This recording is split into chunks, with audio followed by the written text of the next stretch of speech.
Hello, in this video I'm gonna show you how to enable or disable Incognito Mode in Google Maps on Oukitel RT8.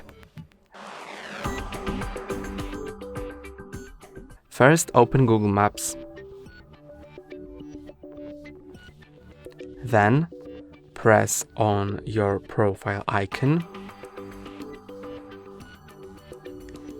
and press on Turn on Incognito Mode.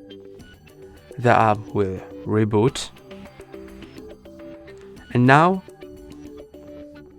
Google Maps are in Incognito Mode.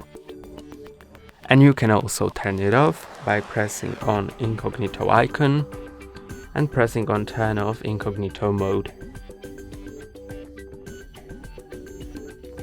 And that's all for today. Don't forget to like and subscribe. See you next time.